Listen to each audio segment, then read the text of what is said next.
This morning's message is titled True Religion. That's the series. The test of the fight we can't win.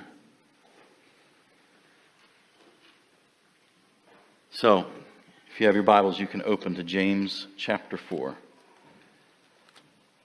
We'll read there in just a moment. As has already been mentioned a couple times, there were some elections this week. No matter where you find yourself on the political spectrum, I imagine that the tone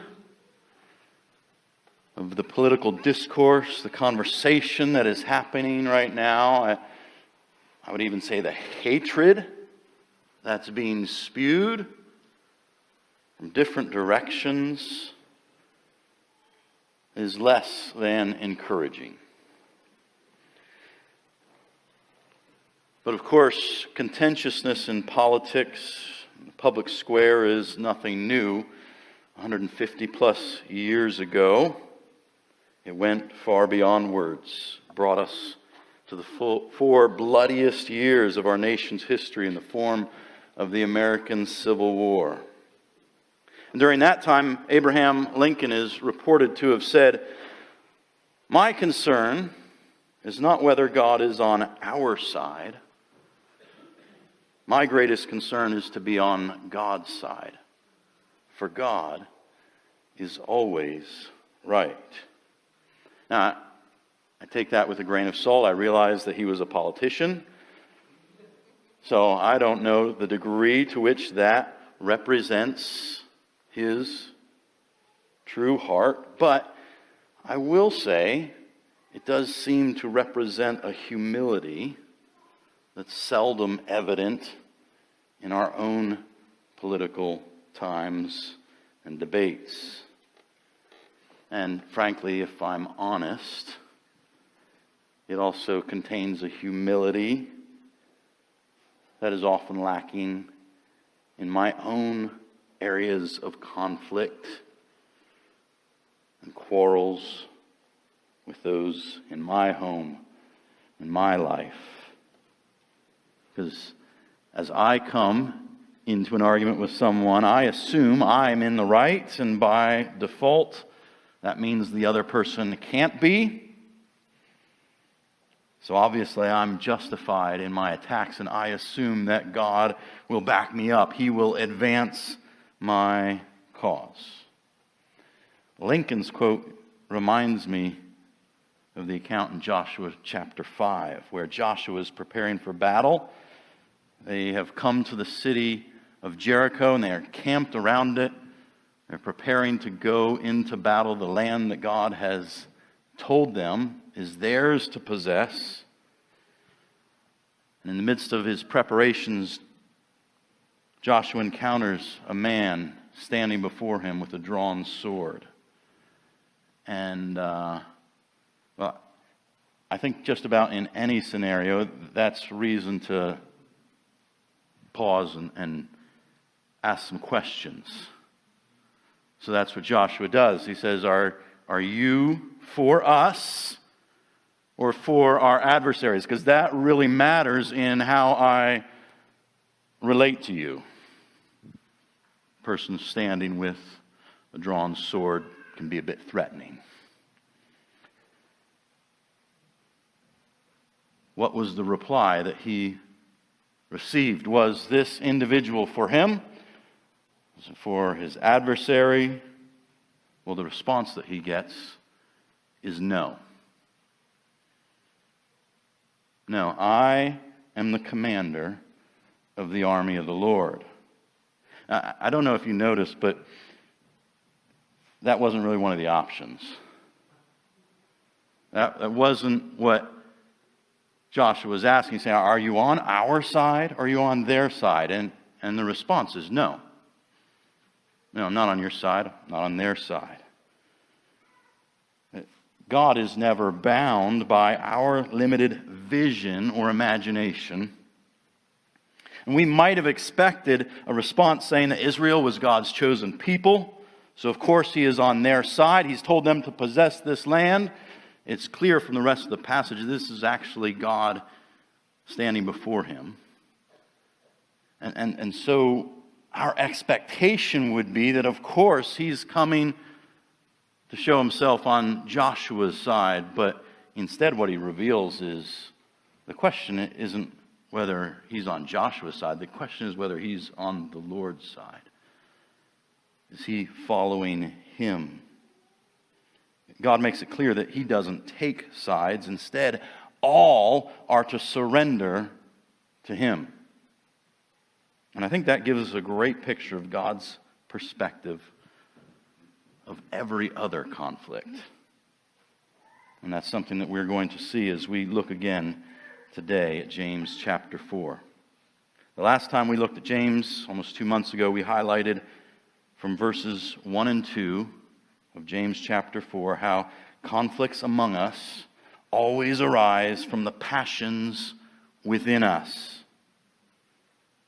We looked at the reality that fights and quarrels always begin as an inside job. It comes from the passions and desires that are in our hearts, and then it overflows as we hold on to our cravings, as hold on to our wants that are run amok, and they spill over into our battles with one another. So as we continue in James chapter 4 this morning, we're going to look at how that reality is only part of the problem. Because our biggest problems with each other reveal an even bigger problem with the one who is unlike any other. Read with me, James chapter 4, the first 10 verses. What causes quarrels? And what causes fights among you? Is it not this, that your passions are at war within you? You desire and do not have, so you murder. You covet and cannot obtain, so you fight and quarrel. You do not have because you do not ask. And this is really where we stopped last time, but we're going to continue through the rest today. You do not have because you do not ask. You ask, and you do not receive because you ask wrongly to spend it on your passions. You adulterous people, do you not know that friendship with the world is enmity with God? Therefore, whoever wishes to be a friend of the world makes himself an enemy of God. Or do you suppose it is to no purpose that the Scripture says he yearns jealously over the Spirit that he has made to dwell in us? But he gives more grace. Therefore it says, God opposes the proud but gives grace to the humble. Submit yourselves therefore to God. Resist the devil, and he will flee from you. Draw near to God, and he will draw near to you. Cleanse your hands, you sinners, and purify your hearts, you double-minded. Be wretched and mourn and weep. Let your laughter be turned to mourning and your joy to gloom. Humble yourselves before the Lord, and he will exalt you. Let's pray and ask God to help us as we look at his word this morning. Lord, thank you that you have given us your word, that you have given us your Spirit by which we might understand it. We pray that you would move among us. You would give us eyes to see and ears to hear. You would illumine what you have for us this morning to our hearts and minds. We might know you better, follow you more closely. In your name we pray. Amen. Well, two real quick, broad view observations as we look at this passage. James begins with the expectation that there are fights and quarrels everywhere. He's writing to churches that are scattered, and he just assumes this is going on wherever this letter is going. The second observation is that though that is a universal problem that it is found everywhere, that does not mean it is an acceptable issue.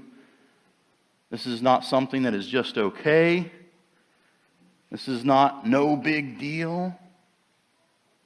He has very strong language meant to get our attention that we might respond rightly to it. What we are going to see this morning is that if we realize our problem is worse than we want to admit, we can experience a solution more satisfying than we can comprehend. So, the first place that we're going to begin is that our relational problems are even bigger than we care to admit. As I said, James is writing to a scattered church, and he is assuming there is conflict among believers everywhere. He is assuming the presence of fights and quarrels in churches, in homes, in businesses. And he can make this assumption knowing that quarrels aren't dependent on the mix of people that we're with, but the mixed up people that we are. That's the point of his first two verses. It's saying these are things that are coming from within you. That's the reason that you're having these conflicts with one another. It's a universal reality, and one that James doesn't have to qualify with an if. If there are fights and quarrels among you, this is where it's coming from. He just said, they're there. This is part of the reality of what we experience in a fallen world, even as believers of Jesus Christ, even as followers and disciples. There are areas where our hearts and passions rise up, and we pursue things in ways that are harmful to ourselves and to those around us. But it gets even more uncomfortable with that in the verses that we're going to look at today. James moves from showing us that our biggest threat comes from within us rather than outside of us, and he moves to exposing an even more troubling reality. Or to frame it more accurately, our fights and quarrels expose a more troubling reality. And that's the fact that we are not on God's side. Our conflicts with one another expose a problem bigger than any of us wants to admit, especially when we are in the midst of a passionate defense of our cause. I'm assuming that I am righteous and just in my arguments, but my fight with you uncovers an underlying feud with God himself. Let's reread verses 2 through 5.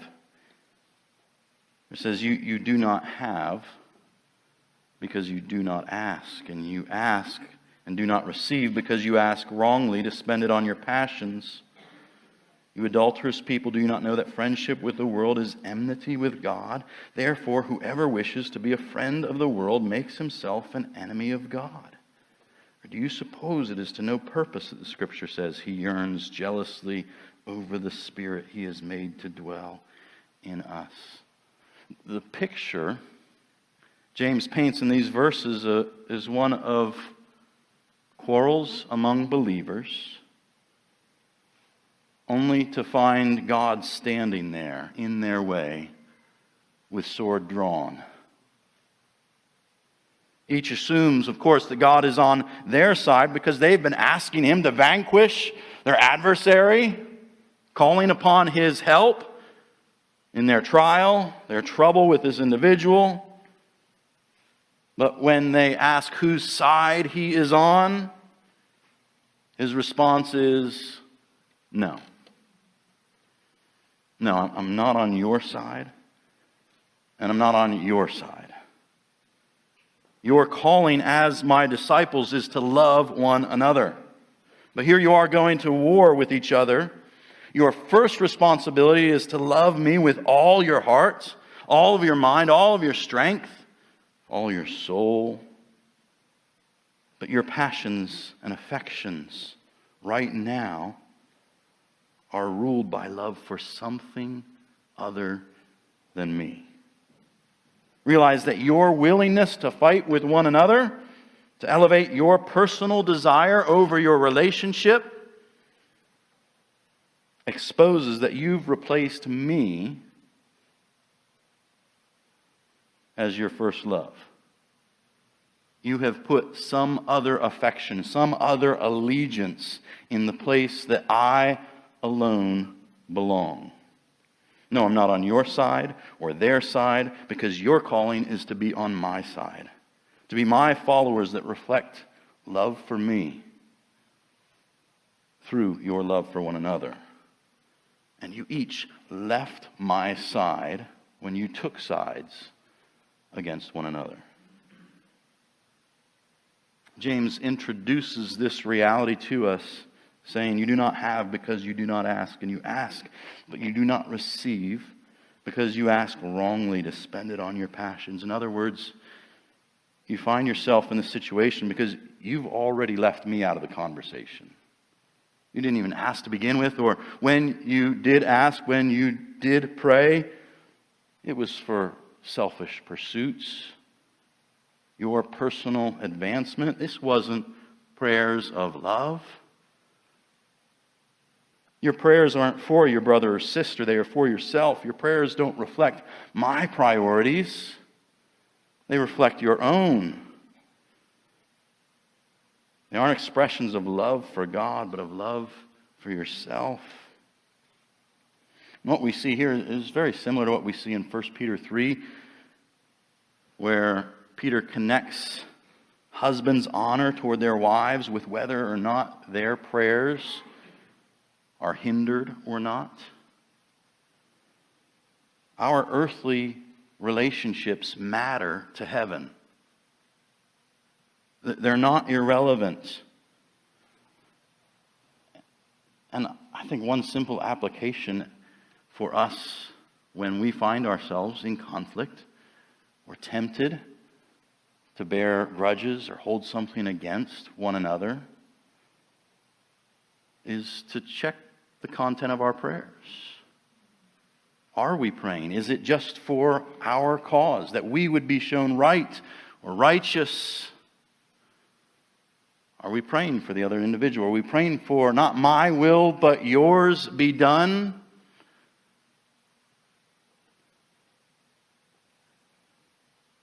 Praying for one another is not, go get them, God, but for the good and the blessing of the other individual.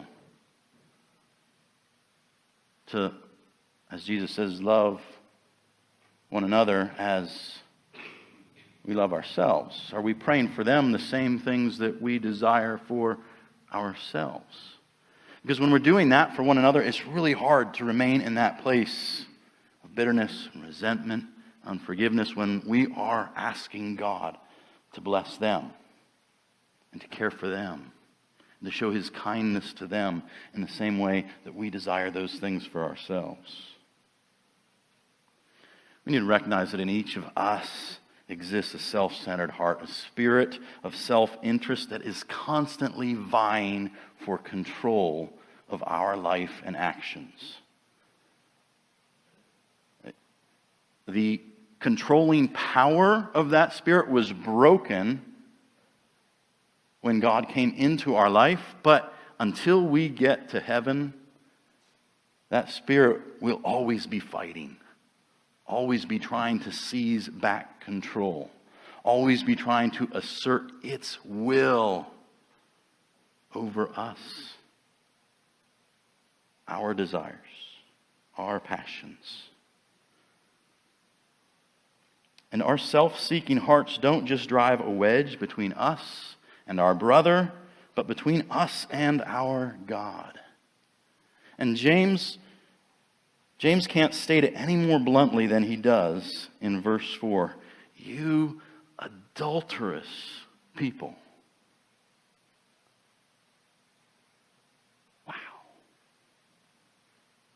That's a strong charge. Do you not know that friendship with the world is enmity with God? The horizontal relationship troubles that we experience James says they always expose a vertical relationship betrayal. For us to be in this predicament with one another, something has already happened here in our hearts that is off, that is a breaking of that covenant relationship with God.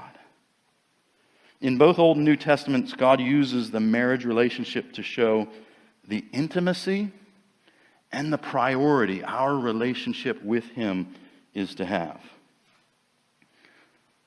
And that picture is so strong that James points out when quarrels reveal we are prioritizing our own passions and pursuits above our commitment to Him in order to go to war with one another. He calls us adulterous people.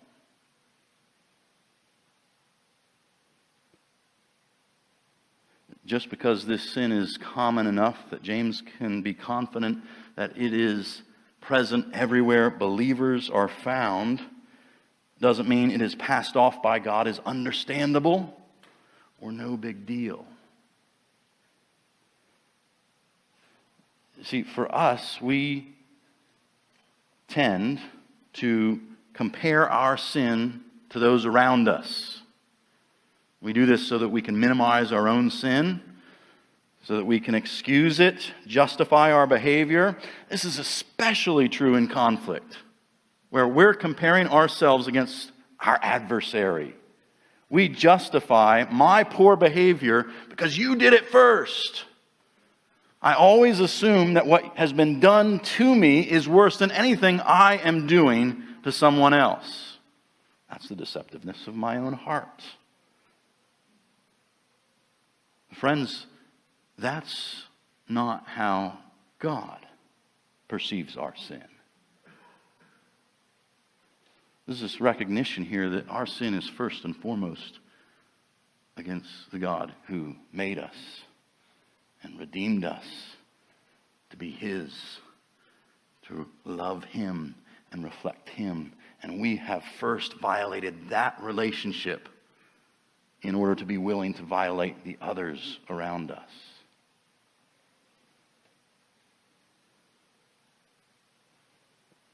Both combatants are identified as adulterous in this situation and making themselves enemies with God.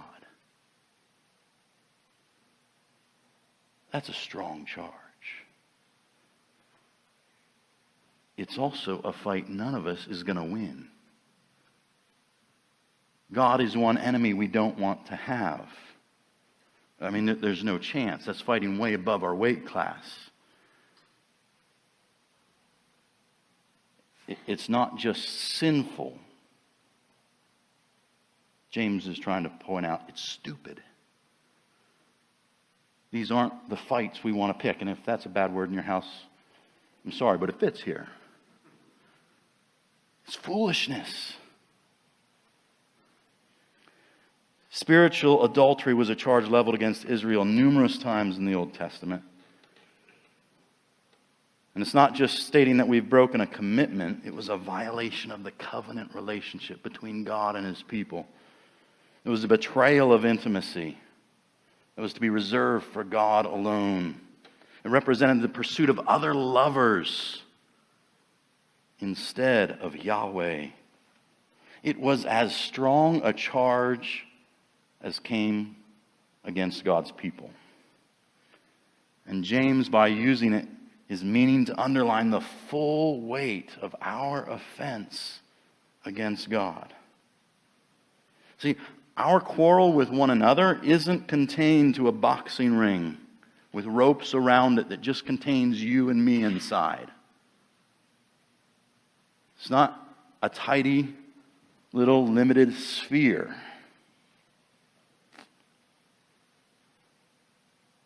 We are sinning against Christ. We are sinning against His body. We are grieving His Holy Spirit as we are ruled by our passions, which we're more committed to in those moments than we are to God Himself. submitting ourselves to Him. How He says that we're to relate with Him, to love Him, to display Him. Jesus defined discipleship as dying to ourselves, taking up our cross, and following Him.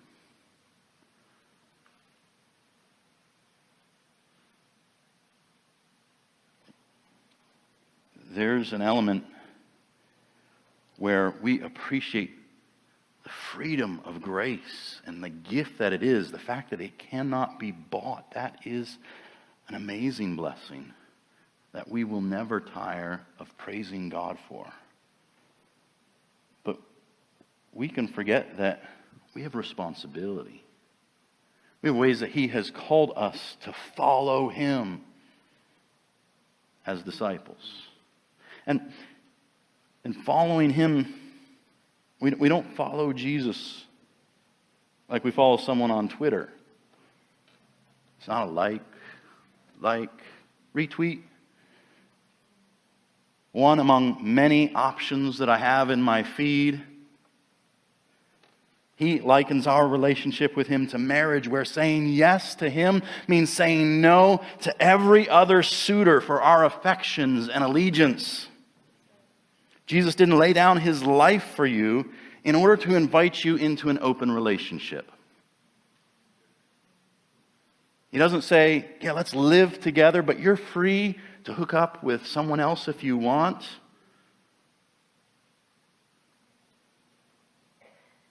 That's not the call of our relationship. If your spouse is flirting with someone else and you don't get upset, you don't get jealous, you're not very invested in your marriage.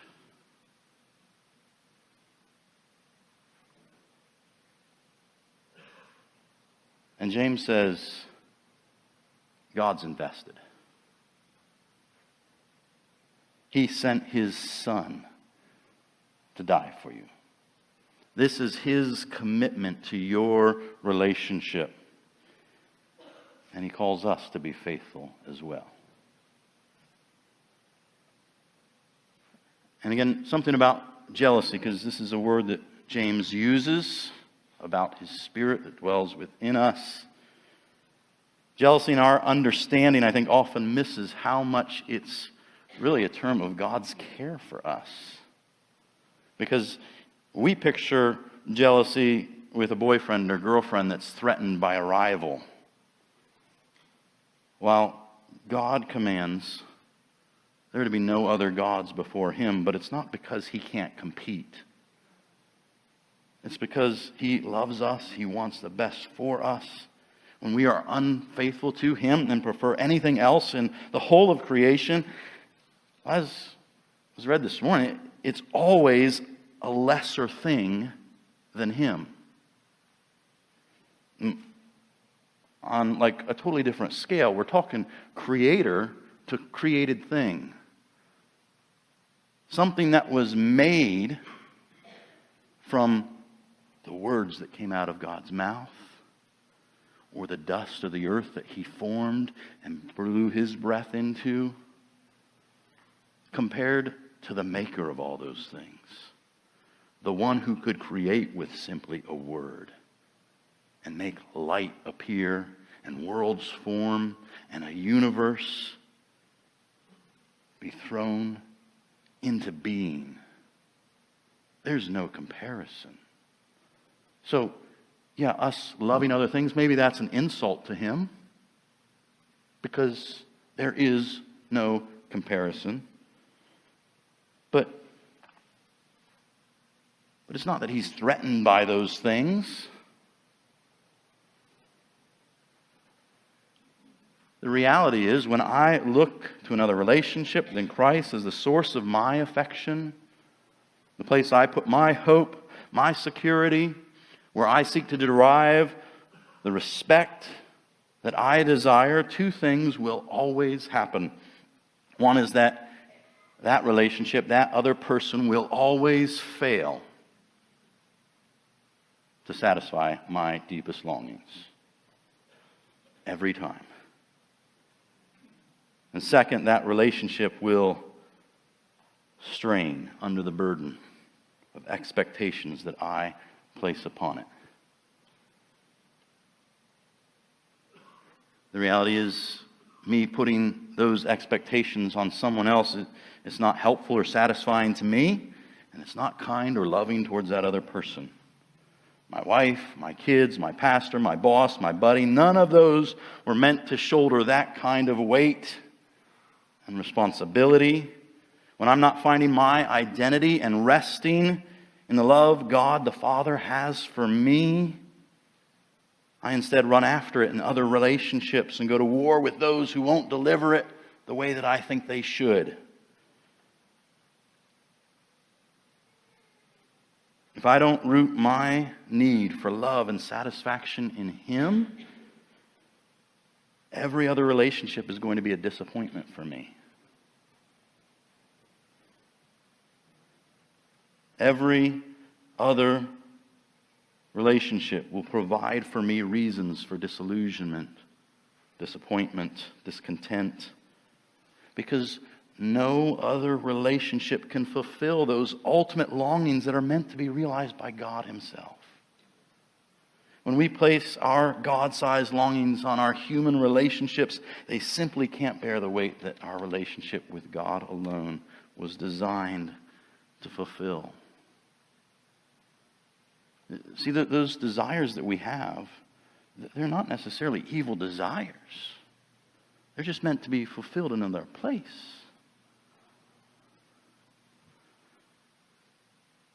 My kids can't support the weight of all the dreams and hopes that I have, things I wish I would have done differently. My wife, my boss, look for the affirmation, the support that I feel I need. I need to be looking to God for that satisfaction, for my identity, to bear the weight of those great needs. In Jeremiah 2, God states two evils His people committed. First, they had forsaken Him, the fountain of living waters, and that they dug cisterns for themselves, broken cisterns that couldn't hold water. And this loses a little bit in translation for us because we don't often have cisterns around. Just use the tap. But in this culture, a cistern was a tank that was dug to collect water and hold it for use later, often for feeding animals, things like that. But God's description of what Israel was running after instead of Him was that they were digging these cisterns, but they weren't even holding water. They were broken. They were run down. So that's problematic in itself because they weren't doing the job that they're designed by these people to do. But also a problem is the fact that they're digging cisterns where the best case scenario is to have water that just sits there and becomes stagnant. When God is seeking to give them fountains of living water. Life-giving water. It's a ridiculous trade. And even at its best, cisterns are a poor replacement. So to on top of that also fail to accomplish even its inferior job description. Again, it's pointing out the foolishness of running after other things, lesser things, things that can't begin to compare with the God of all the universe, who has loved us so much that He sent His Son to declare His love and His commitment to us so that we never need to know and wonder, is He for us? Will He be there? Is He committed to me? Those aren't questions we have to ask again and again and again, because He's declared it for all time. He's shown it. He's put it to action. And when we have those questions, we simply need to look back again at where He has revealed it for us. God looks at us as we run after these other things. And I think His heart breaks because He loves us and He wants so much better for us. I mean, it's like we have a dog that goes to the toilet and laps up the water there, thinking this is the best there is. All we want to do is chase him away because you have no idea. What I want is so much better for you. What I have for you, oh, it's so much better. That's God's disposition towards us. Who He is, what He offers is so much better than the things we foolishly run after, the things we elevate in our minds, in our hearts, and our passions. If we realize our problem is worse than we want to admit, we can experience a solution more satisfying than we can comprehend. Verse 6, James writes, but He gives more grace. Therefore it says, God opposes the proud but gives grace to the humble. Submit yourselves therefore to God. Resist the devil and he will flee from you. Draw near to God and He will draw near to you. Cleanse your hands, you sinners, and purify your hearts, you double-minded. Be wretched and mourn and weep. Let your laughter be turned to mourning and your joy to gloom. Humble yourselves before the Lord and He will exalt you.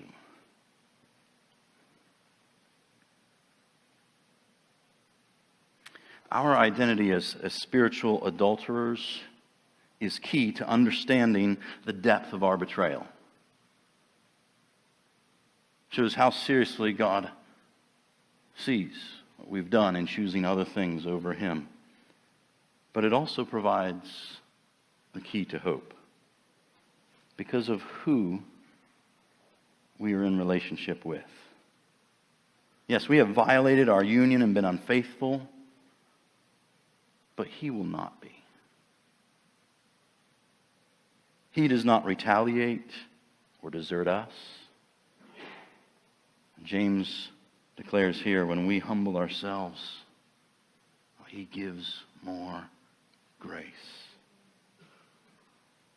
Conflict is the fruit of our pride. It's the assertion that my wishes are more valid or more important than the desires of my brother, or sometimes more important than my brother himself. It's behaving as though I know what is best and fighting for it at the expense of those around me and my relationship with God. God opposes such arrogance. Not because He's threatened by it, but because we are doing harm to ourselves and to others, and He wants so much more for us. What a picture we have in Jonah of the foolish arrogance of going our own way and the harm that it can bring upon ourselves.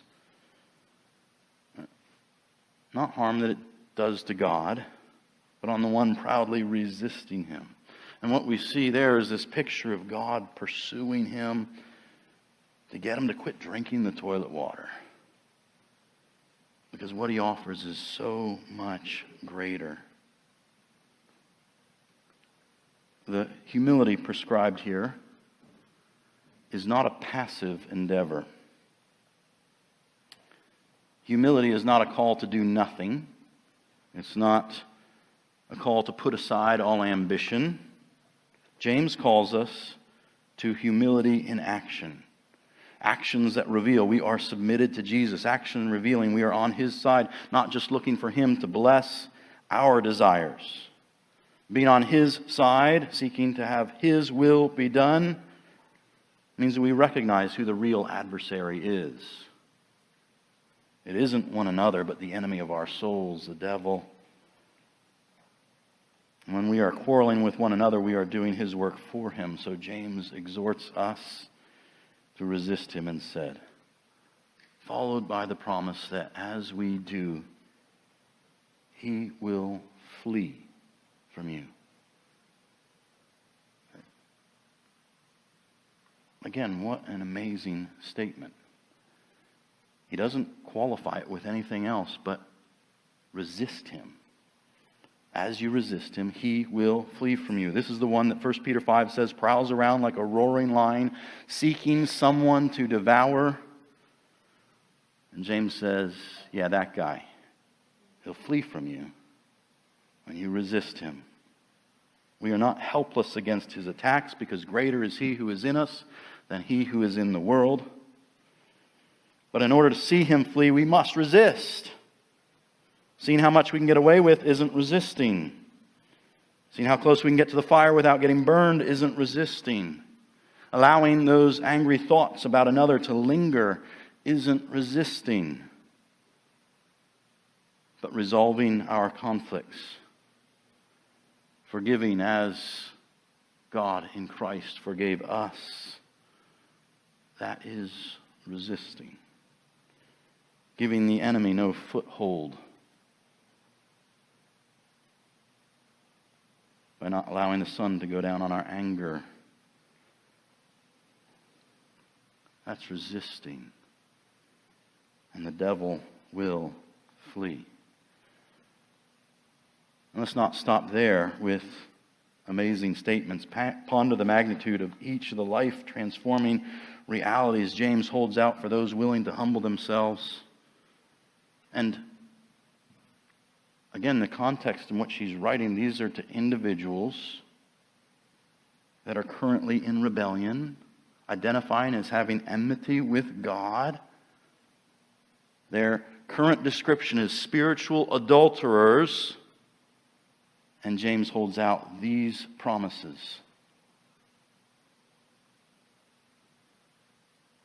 Greater grace is available to those who are humble. The devil will flee from you if you resist him. God will draw near to you if you draw near to him. Though you are a sinner and double-minded, God will exalt you if you humble yourself before him. What amazing promises. Again, notice that each of them comes by placing ourselves on the path that God prescribes. Comes by actively following him and his way. Not just pursuing our own way, our own wants, our own desires. He's writing to believers who he has already said the Spirit dwells within, who wouldn't be called adulterous people unless they already had a relationship with God. Otherwise, they wouldn't be violating that relationship. This isn't a works-based salvation or righteousness. This is a call to a humble recognition of who has the right to call the shots. It's the pathway of humility that positions us to receive his great grace. The reality is, in our walk with God, we get on the wrong path at times. We pursue our own ends. We all, like sheep, have gone astray. And he's calling us back to the path that is best for us. Our way is a broken cistern. His way is the fountain of living water, the path to greater grace. Grace greater than anything we could produce or procure for ourselves. Grace greater than all our sin. Again, notice the action that we're exhorted to. The path we are called to walk, to submit to God, to resist the devil, draw near to God, cleanse your hands, purify your hearts. We're not just called to a passive place. Denying ourselves, taking up our cross and following him doesn't just happen. Holiness and intimacy with God aren't things we simply drift into. Grace is free in that it can't be bought or earned, but it doesn't mean the life of the disciple is a vacation. These are commands and directives for followers, not suggestions or good ideas, multiple choice options. But none of these tasks are divorced from His Spirit's empowering presence either. It's already highlighted that dwells within us. And the greater grace He gives us partly is to be able to walk this path. It's a reminder that we are not on our own. So some questions for us this morning. How are you submitting yourself to God? Where are you asking Him to support your side rather than submitting yourself to Him? What specific areas of your life do you need to resist the devil? Are there particular relationships where you've given him a foothold? Are there habits that you're no longer fighting the enemy of our souls, but just giving in? Where have you grown too relaxed in your fight against sin? How are you drawing near to God? Are prayer and scripture reading regular, vital parts of your life or schedule? Are you pursuing fellowship with others? Are public worship and preaching prioritized in your week? What actions do you need to cleanse your hands from? What thoughts and attitudes need to be purified in your heart? Do you need to engage others? Take more drastic measures than you currently are in any of these areas? I want to be totally clear. This isn't a clean up your act and then come to God message. It's come to God. Use your fellowship with Him as the fuel to cleanse and purify your heart and life. That's all the difference in the world. Getting clean isn't the way that we approach Him. It's the result of being with Him. It's the fruit of relating with Him.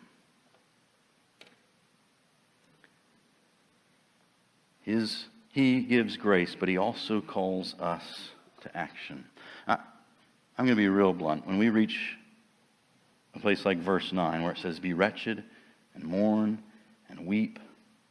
Let your laughter be turned to mourning and your joy to gloom."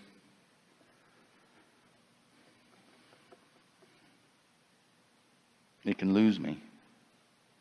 I can think of it as extreme, over the top. I mean, even when I'm aware that the laughter that's talking about is kind of the laughter of mocking. You know, there's a haughty pride in that. What it's talking, it's not just talking about we can't have fun. But when it's talking about responding to God, about being broken over our sin, over the damage done to our relationships, I can think this is almost over-the-top language.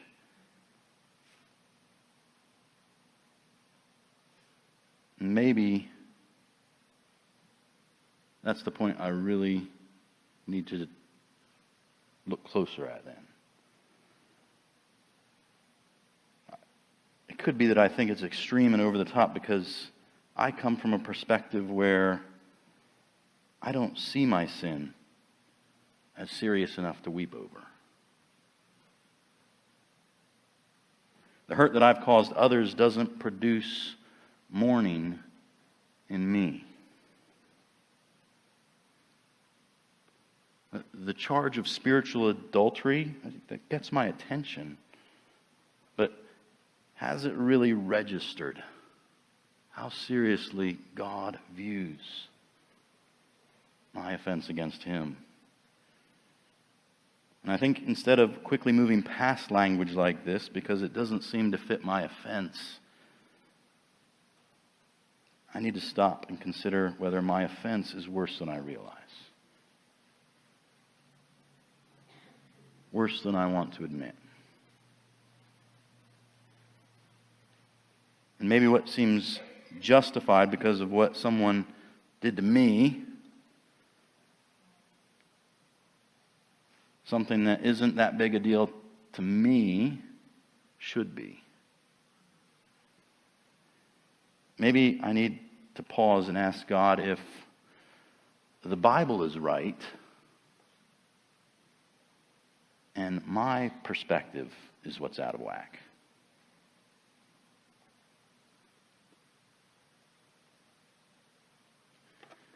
A man with a persistent cough that has persisted for weeks goes into the doctor. It's affecting his sleep, even his conversation, since he can't go more than a minute or two before his cough interrupts.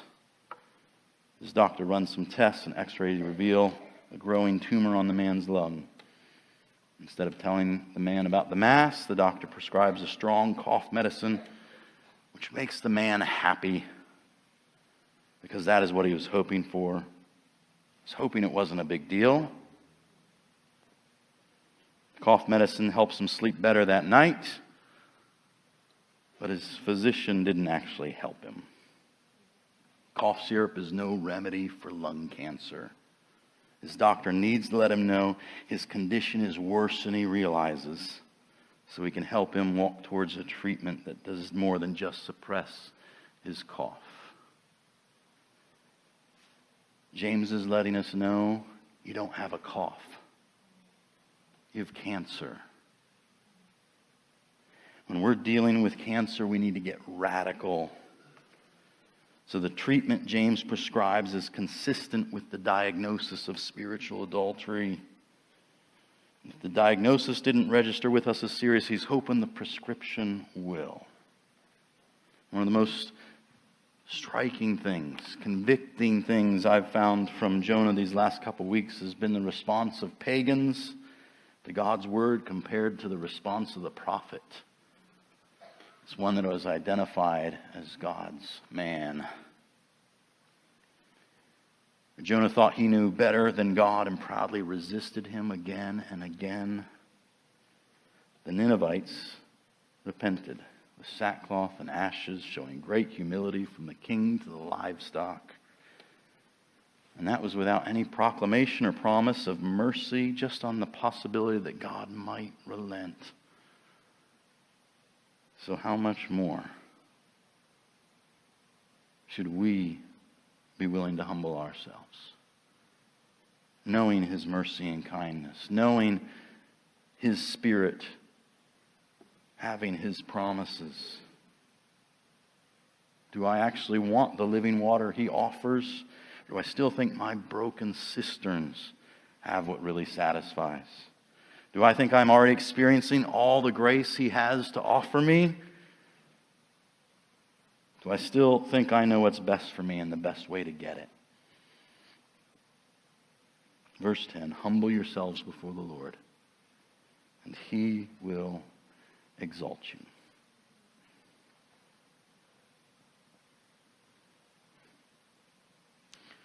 That's what we want in our arguments, right? In our holding on to our desires, it's victory.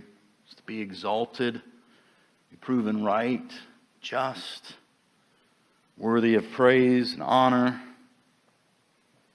Philippians 2 declares that because Christ humbled himself, God exalted him to the highest place, the name that is above every name. At the name of Jesus, every knee should bow and every tongue confess that he is Lord. To the glory of God the Father. Our victory, our exaltation comes the same way as we humble ourselves. God offers us something greater than winning an argument.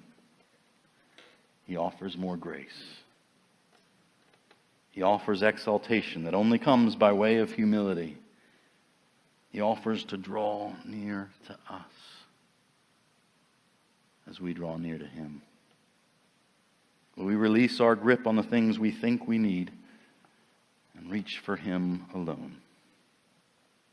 The problem is worse than we want to admit, but he offers life more satisfying than we can comprehend.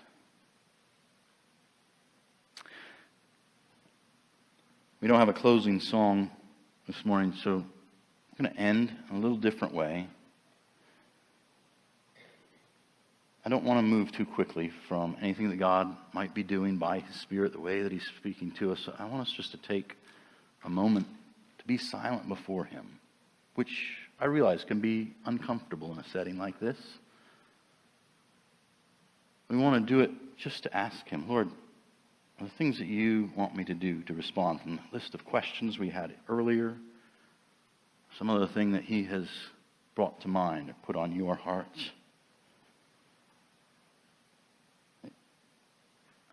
I'm not assuming all of us are in active conflict.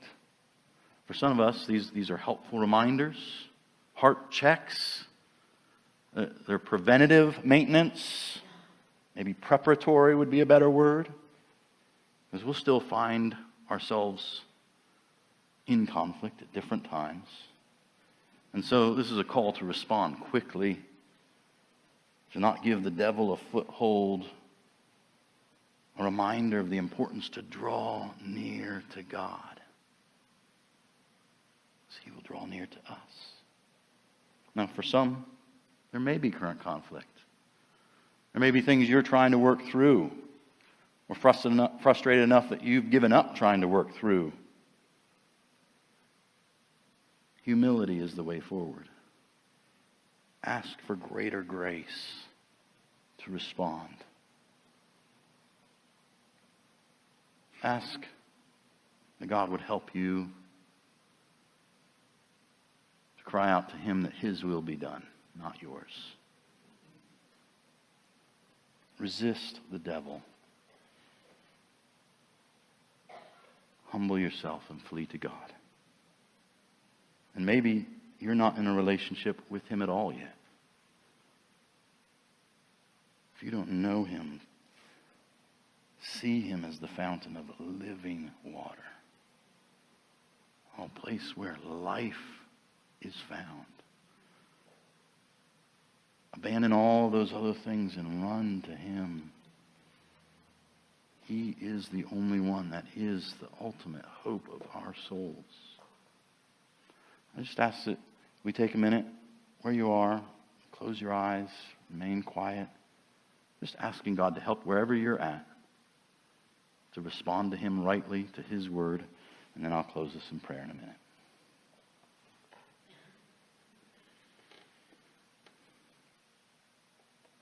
Lord, I pray for each person here that you would help us to respond to you.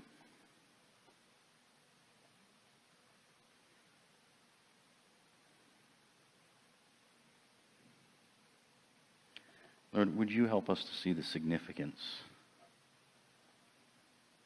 of pursuing our own way,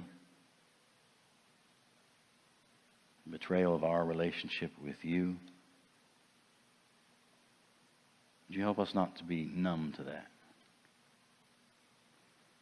Would you help us to be broken by our sin, to grieve its effect in our lives,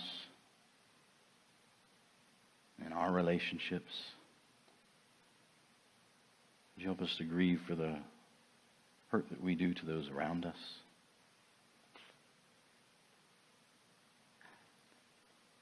Lord, we don't want to be opposed by you. Would you help us to humble ourselves?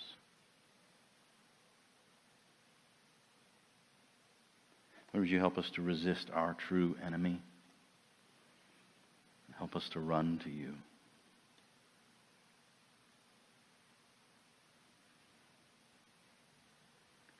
For any that don't know you, would you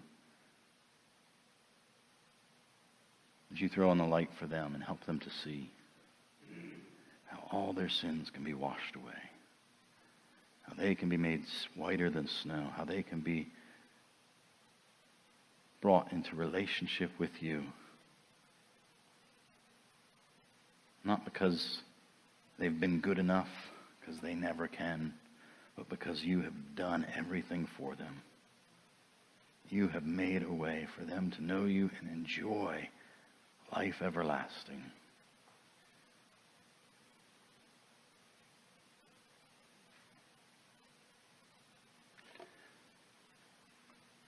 Lord, for our good, for your glory, we pray these things. Amen.